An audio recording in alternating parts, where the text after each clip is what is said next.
Good afternoon, MAB. Oh, wow. Is he wearing out already? Apparently you guys really enjoyed grilling Peter last year and having the chance to ask him anything, so we thought it only fair that we get him back in the hot seat and do it all again. There have been some questions sent in this morning, which is great. That makes my life a lot easier. We're going to do our best to get through as many questions as we can in the next 30 minutes or so. And Peter absolutely has promised he will answer anything that I ask him. So I'm the one who's praying that you guys have spared my blushes and kept it reasonably clean. Okay, maybe not. Better just check. Peter, is there anything that you really don't want to cover in this session? I'll tell you when you ask the question. Okay. We'll just call time. Anything that we're covering later on that we maybe won't touch on this time? Oh, right, okay, yes. Technology. So we obviously, clearly, understandably, got a lot of technology questions, but because we've got a whole technology interview this afternoon, I'm not going to really cover any technology questions in this session. I'm going to leave it to the experts to do this afternoon. Obviously, the questions you have asked, we'll look at those compared to the content of that session, and then any other questions, Ben is going to try and rattle through some of those with Dan at the end of his session. So I'm not excusing the fact we're not asking any. It's a really important subject, and that's why I wanted to devote serious time to it this afternoon. Okay, fair enough. That's a bit of a difficult position for me, given that I work for a fintech, and obviously I'm a bit of a tech evangelist. Can I cheat and ask one little tech question? Go on then. Just a little one. How important is technology to you? Massively, as anybody working from AB that works closely with me will understand. I'm obsessed by it. There's everything we're trying to do, from the simplest things you want us to do to the more complex vision of the things we're trying to achieve as a business with all of you. Technology touches all of it. I can't achieve and you can't achieve everything we've talked about today and you've been thinking about and aspiring about without technology to help us. So this is really important to us. And we've never spent more time on technology than we have now, never more focus. Every single person in MAB is considering how that can help them achieve our objectives. So trust me, if you're getting impatient for stuff, there's no one more impatient than me. Thank you. Okay, I promise no more tech questions. Okay, cool. Okay, so there's a lot going on in the mortgage market, as always, but you mentioned in your introduction there are some quite big changes coming down the line. So what do you see as the biggest threats and the biggest opportunity for our brokers? I think I covered quite a lot of that in this morning's opening, to be fair. Threats, and probably the biggest one, outside of obviously we'll talk about execution only in a minute, is probably complacency. Complacency is the biggest threat to all our businesses. As I say, I think we've had it easy with the things that have landed on our plate as a sector, and we haven't necessarily grasped it with both hands and optimised every opportunity and delivered everything we should do for the customers and all the income opportunities we could deliver as a business and as advisors. So I think complacency is definitely it, and obviously when you have something that really puts a rocket off your ass, like a recession back in 2008-9, and now obviously with a U-turn on MMR, generally you find when these things happen, it triggers people into action. And my frustration is we should always be triggered into action. You know, if it's in your DNA, I touched on it earlier, the culture in your business is to constantly evolve, constantly improve. If you have that culture and you instill it into everybody in your business, you're never going to be happy with what you're doing. You're always going to look at ways you can improve, always listen and copy what other people are doing. And you're going to hear to some fantastic people today, you already have done, who are business owners and advisors, doing extraordinarily well, doing things way above the average. My natural instinct is to say, if they're doing that better than me, I'll just copy them. Why would I not copy them? It saves me an awful lot of time. It's not testing anything new. They've proven it. So, you know, I think, you know, that building that culture is really important now, and we have got that rocket up our arse now. There will be competition. You know, execution only will open the door quite significantly to a wider range of competitors, brands, databases that will compete with us. And I don't believe in what they'll be doing with that very simplistic solution. I think we can offer 1,000,000 times more to customers. But we have to be better at what we do. And the weaker end of the intermediary sector, do you know, will be replaced by technology, and probably rightly so, because it will do a better job. At the top end, no technology can compete with. We've just got to set our standards as high as possible. Okay, that's really good to know. So even with those challenges, you sound still really optimistic. Do you think brokers should be? Brokers should be, yeah. I mean, depends what side of the fence you sit on. I'm absolutely optimistic about what I can achieve, my team can achieve, and what all you guys can achieve. If you're not up for change, you're stuck in your ways, you want to carry on doing what you're doing, and you don't think it's going to affect you too much, and as long as you earn what you want to earn, you're going to be okay, then I think you have got to worry, because I don't think the industry is going to be kind to you with that approach. We've got to start improving. We're so lucky, actually. This is the strongest group I'd ever want to be in front of. If you look at all my industry colleagues having similar conferences, we've got a massive head start. And this is where we should all as a group pioneer to take this whole industry to a better level and make intermediaries something we can be so proud of, that whatever threat comes along, we're on it. We know exactly what we need to do to give that customer the service they need. Okay. We did say we'd answer the difficult questions today as well. All right, cool. Why are MAB passing client data to Vita for protection when surely those are MAB clients? Okay. I think that's actually quite an easy one for me to answer, to be fair. We put in a... Hold on, give me a second to come up with a really good answer here. We give advisors 50 days from the point the customer says, I want to receive some advice on protection. Hello? 50 days? Seriously? I'd be massively embarrassed as an advisor and a business owner if in my business those clients hadn't been contacted. It's a really poor customer outcome, really, really poor. And what we've got to also remember, number one, 50 days is embarrassingly too long, and especially if you're talking about product transfers and switches, remortgaging, that should be days, not over a month. It's ridiculous. And ultimately, look, we're not trying to pass business to Vita, we're trying to get you to do it. If you look at what Andy's been doing with his development managers, we're trying to run masterclasses more than we've ever done to help you upskill what you need to do. Some of the tech we're delivering is going to make that even easier for you too. We want you as brokers to do it. If you don't want to do it as brokers, there's nothing wrong about being just a mortgage expert. As long as someone in the business is delivering that customer the protection service they deserve, that differentiates you as an intermediary division compared to other solutions out there, then have a protection expert in your business do it. That'd be fantastic. Work in partnership with a protection expert. More and more of our businesses are doing that. It's becoming more of a specialist service, a better outcome for the customer. That's fine. Work in partnership. No issues with that whatsoever. But if the broker isn't doing it, and your protection expert isn't doing it, and all our training doesn't help you doing it, and if after 50 days, a bit embarrassing, then why don't we pass it to Vita, who know and are passionate about protection? So protection has got to be part of what you offer. It can't just be the mortgage anymore. It can't be a choice whether you want to do it, you feel that you believe in it, you want to do it, you're good at it, bad at it, got time in it. These aren't options anymore. As businesses, we've got to deliver that outcome to consumers. And then, of course, the advisor will always be the first port of call. Okay, thank you. Is that good? I'm going to give you another hard one as well. You might as well get the hard ones out of the way, right? I have given the industry a really hard time about the lack of diversity at conferences, at events, with our speakers. Money where my mouth is, the reason that I'm doing this today. But why don't we have more female speakers and more female role models in financial services? I've just noticed, actually, the questions are up there. Give me a bit of notice.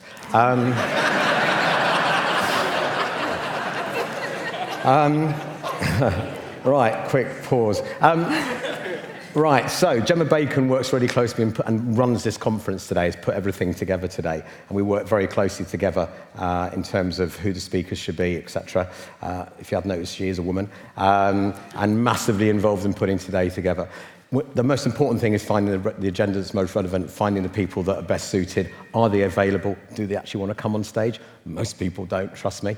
And if you then look at MAB as a company, over half our executive board are women, and they're brilliant. And actually, we've just got to do what's right and get the right agenda, ask the right people, see if they're available, see if they want to come on stage, and that's what we'll continue to do. And one year you'll have women more, and other days men more. It's just how it is. Okay. Do you think it helps when those of us who kind of make the effort to come out of our shell and come and do it, make it easier for the next ones to come through? Yeah, absolutely right. I totally agree. Yeah. So girls, stand up, stick your hand up. Yeah, honestly, anybody here wants to be on stage next year, please just drop me an email. It'll be fine. Make it easier for the next I promise. gen. You can do my bit. Honestly, you can. Cool. There were some fairly sensational headlines earlier this year about the Australian regulator looking at removing broker POC fees and all of the headlines that went with it. And it led to quite a lot of debate in our industry about the fee, no fee model. So do you see fees coming under pressure with so much no fee advertising, especially by the digital brokers? Look, obviously fees will come under pressure, especially when we're more in a sort of more simplistic transaction market, like remortgage and product transfers. Obviously, digital brokers, London and Country, have all been promoting no fees. As soon as execution only lands, there'll be a lot more entrants coming in. Execution only, clearly no fee. So you'll come across more of that being promoted out there. But if I take something like the whole customer review for a remortgage product transfer, just as an example, and again, probably the biggest example of that I get is where people are saying that's the hardest thing to charge a fee.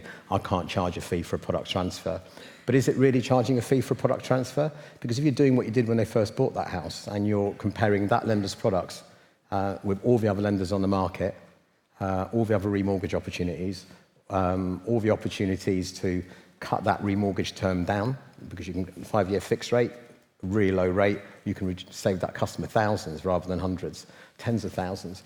Do that job properly. Use that, as you saw in a previous video, to do a full financial review for the customer and review their personal circumstances and how that affects their mortgage requirements, their protection requirements, and in fact all the other services I touched on earlier that might be relevant to them. That's worth charging a fee on, not the fact you might end up with the outcome that is a product transfer. So don't get me wrong, I think fees will be determined moving forward about how customers receive advice and the complexity of advice. But it's still very, very relevant. But you've got to add value. You've got to add value. You're charging for something the customer sees has got value. And we've got to play our part as MEB to do that. We've got to give you more things to demonstrate more value. And that is Slick Tech and lots of other services that can plug and play without you having to do an awful lot. And if we can do that to help you justify fees better, that's what we will be doing. It's in our plans. It's very clear that's what we want to do, and we will do. Okay, well, talking of plans, we've just heard the importance of having a plan and having it linked to your strategy and all of that stuff. What would you say are the 3 main priorities for MEB over the next 12 months? Trying to get me down to just 3. I mean, my team would love me to get me down to just 3. It's quite difficult. But without sounding too corny, I would say tech, tech, and tech. Because we have that. Can't help, without that, it won't help you develop the other priorities, such as lead generation. You know, we are clearly very serious about that, as you saw from what I said earlier, and it will change our world, and it's a massive opportunity, and there's so many different aspects to it and opportunities around it, and widening that whole footprint of products and services to our consumer. But the answer is tech, tech, tech, all day long, and hopefully you'll be more assured about what you hear later. And if you're not, then we'll do all the webinars and calls and consultation that you'll ever see to see how involved we are and how serious we are about it. Okay. And some of the changes that are coming down the line around execution only are around price comparison sites. So what are your thoughts on price comparison sites and what they mean to MEB? Yeah, look, you know, we're seeing, you know, if you look at how a comparison website works, everything they do on it can be fulfilled on that website, apart from mortgages. So clearly the whole, they've been clearly lobbying, the FCA about technology and execution only, so they can actually fulfill everything. So clearly you can see why they'd want to tick that box. Clearly, obviously, they offer a wide range of services. Their brands are phenomenal. They can bring a huge number of customers into them. They can cross-fertilize those customers across different services, just like Amazon does. So, of course, they're an ever-present part in there, and they will be a major driver of the execution-only market, without a shadow of a doubt. But from talking to them, some of them are saying, well, actually, yeah, we do want to do that, but we also see that that's not right for everybody. And just like other people that will offer execution only, a lot of them that really are focused on the customer are going to want that customer to drop out when they want to have advice. And that's going to be a big percentage of customers. And some of those comparison websites are looking at solutions like that and want to look at partners that can deliver that for them, because they don't want to give advice. No one in their right mind does, with everything that's, focuses around it. So they can find an easy solution, do the vanilla stuff, fantastic. They're there to stay. Their brands are only going to get stronger. But we can be so much better, and so much more valuable to consumers. So it's not even anything to compare with as far as I'm concerned. Okay. You've been really clear then about how you feel about the advice model being at the heart of MAB's proposition and how you feel about investing in brokers. One of the announcements recently was around your investment in TMB. Yep. What is the approach to investing in intermediary firms? It's quite simple, really. I mean, firstly, TMB are a great business. You know, you look at how that's managed, the ethos of the whole team there, very much focused on telephony. Why would you not want to invest in them? But outside of that, you know, MAB have invested in other distribution already. And also, we're looking very closely at investing in opportunities for lead generation too. I touched on earlier, we have some fantastic firms here. And those firms that understand the direction of travel, have a similar culture fit with us, which is pretty much all of you, to be fair. You know,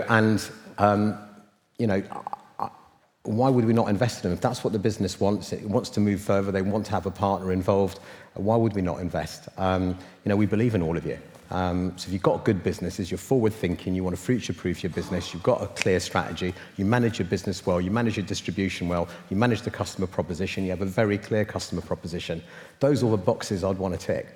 And if I see all of that, then why would we not invest if they want us to? We'll, of course, look at those opportunities. Equally, if we think a business isn't the right structure at the moment, isn't focused the right way, maybe isn't future-proof, then, like a few businesses have talked to us about, then we'd advise them on where we think the direction they should go in and how they can make their business investable.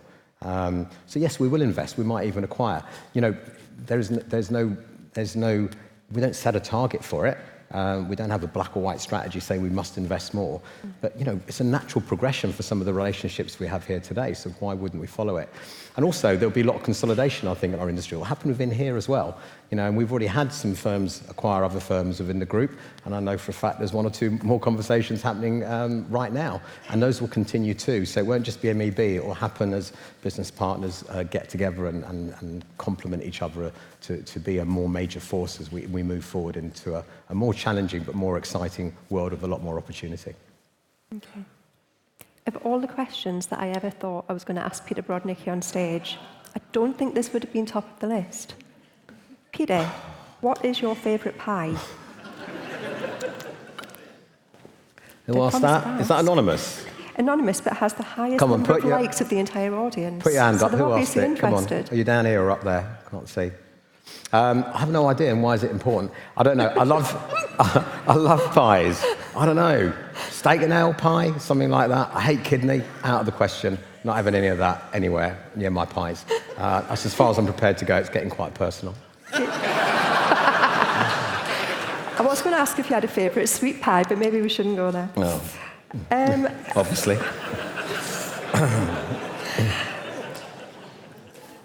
We have two different questions that I'm going to roll together around where you go next in terms of the different orange boxes that you mentioned earlier.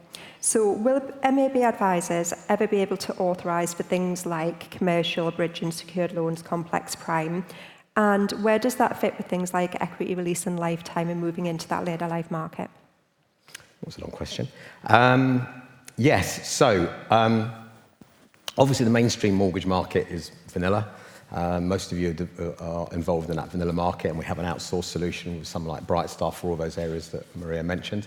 Obviously, we do have specialisation and more of it. I'm a firm believer of it. So obviously, we now have specialist licences for pensions and investments, a new specialist licence on equity release. We released another specialist licence on specialist buy-to-let last year.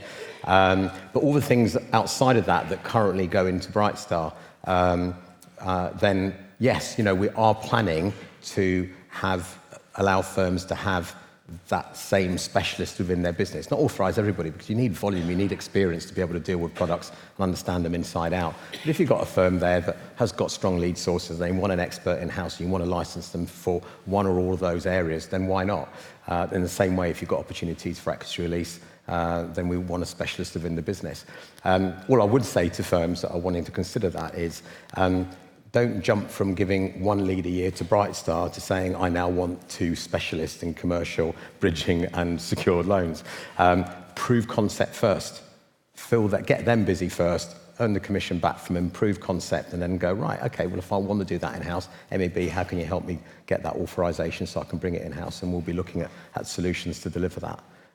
That's my answer.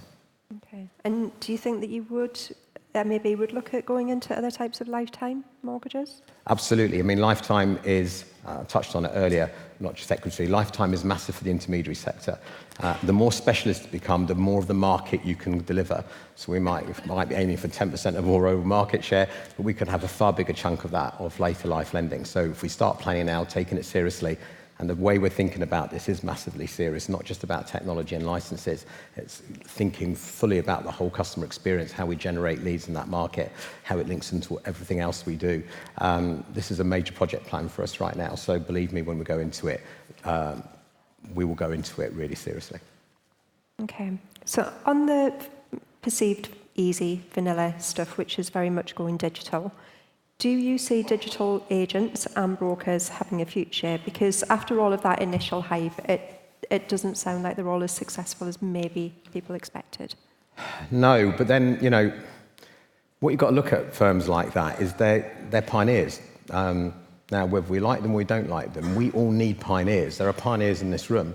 And they're the ones that ultimately bring in the processes and practices that we all adopt in some shape or form, even if we tailor them to what we do. So it's really brave being out there, identifying a way of doing things better, maybe, using technology more, especially right now. That takes a lot of money. It takes a sort of a bit of a gut feel and a bit of guesswork, because until you get the ball rolling, you don't know what the response is going to be. So these firms on the estate agency side and the mortgage broking side have spent a huge amount of money before they actually know what the answer is. You're in a completely different situation. You can watch them spend the money. You can just learn from the mistakes they make, because they're going to have to make them and they're going to cost them money. That's the price you pay for wanting to be a pioneer, wanting to get first mover advantage, wanting to be one of those super tankers. That's the big opportunity that you could achieve. The majority of people won't achieve it, but all credit to them and good luck to them for trying. But from that, we shouldn't be getting angry with them and saying this is bad for us. It's not, because their models won't work unless the customer wants them to work. And if they do, we should be embracing what they're doing. They're trying to take us to the next level. So it's sad to see any firm go down. It really, really is. And it's hard to see these other firms struggle, because they're actually doing a great job for us. And I really wish them success. And I think the best ones will persevere and do really, really well. We shouldn't take any comfort of seeing these firms struggle and go, told you so. You know, this is all about timing, you know, and people still have to make decisions, and people get right and wrong decisions. But they're still focused on the outcome, and they're focused on the customer. And as long as they keep focused on the customer, everything else will follow, as long as you don't run out of money. So honestly, good luck to them all, and we're watching what they do. I'm fascinated about what they do, and we want to make sure that, you know, we're at least as good as that to ourselves when it comes to the mortgage side and the whole property part. You know, we can all learn from it, so but we can do better too. So what advice would you give to your business owners who are here today and your advisors to make sure they are that successful? I'm no different to you guys. I run a business. I've been an advisor. I've been an AR principal. You know, the decisions I make every single day are about how I protect my business, future-proof my business, grow my business, optimize opportunities, optimize income streams. How do I look at the future? What are the potential curveballs coming my way? What could go wrong? What could derail me? I'm looking at that every single day. And if I am, you should be, because my business isn't going to go anywhere without you guys. So, you know, I'm doing it on your behalf, but you've got to do it on your behalf.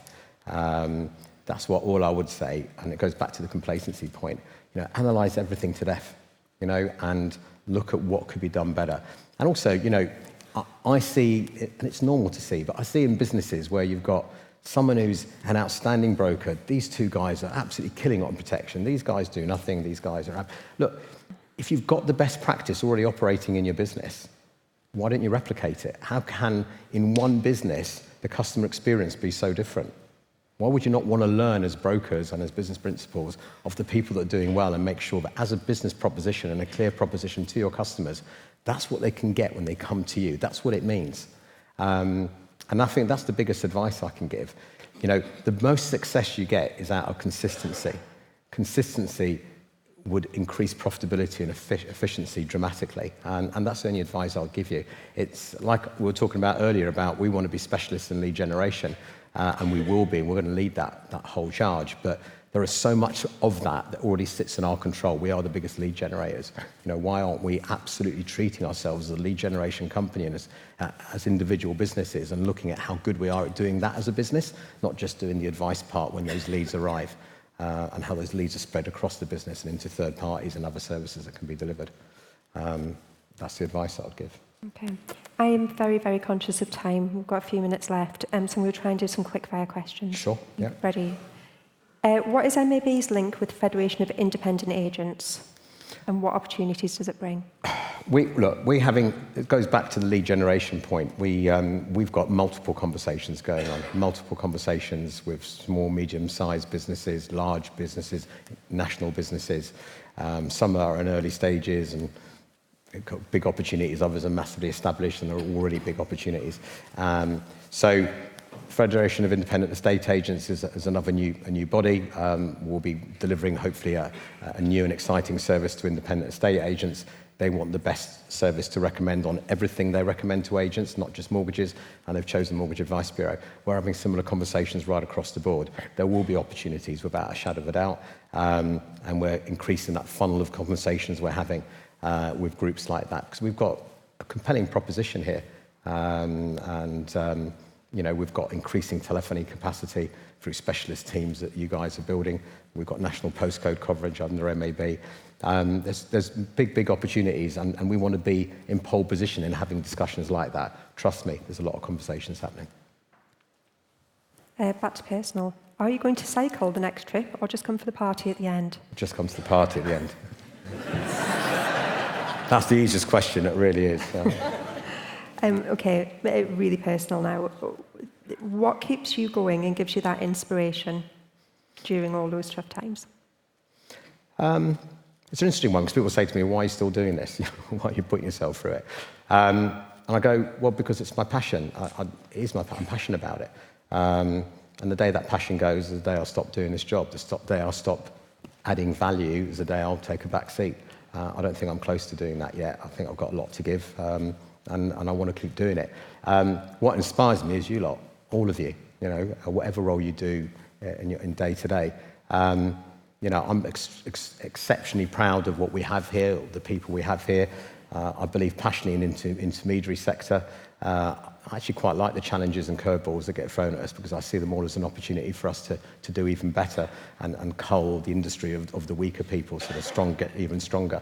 That's what drives me. It's taken 20 years to get MAB here, and I want to try and help with the team I've got, with Ben and all the others, we've got a fantastic team, the strongest we ever have now, taking MAB to the next level and taking MAB into the new world, because there will be a new world developing over the next 5 years, and we wanted to make sure MAB are leading that, as I discovered earlier, as mentioned earlier. So these are huge things, and I've also got investors that have put faith in me and my team to deliver returns for them. I owe them a return, I owe you a return, and that's what I'm here to deliver.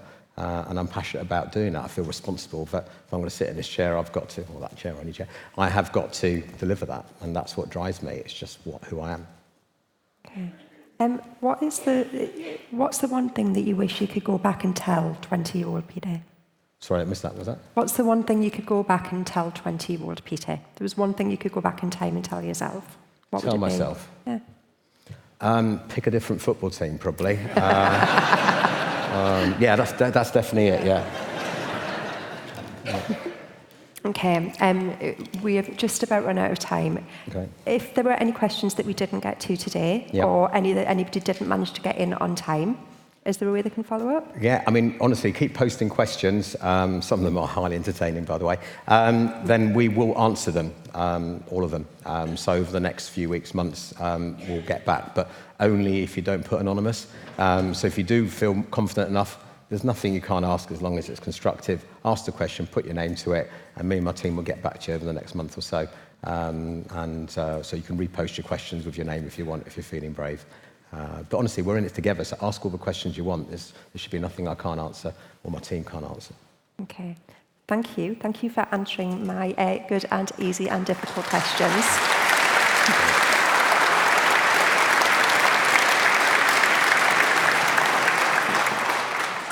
And thank you to the audience for being so interactive and making that easy for me. Anything that you'd like to finish with, Peter, before I let you go? Thank you for being here. Thank you for being part of NAB, and let's look forward to what's ahead. It's going to be exciting. Thank you. Cheers.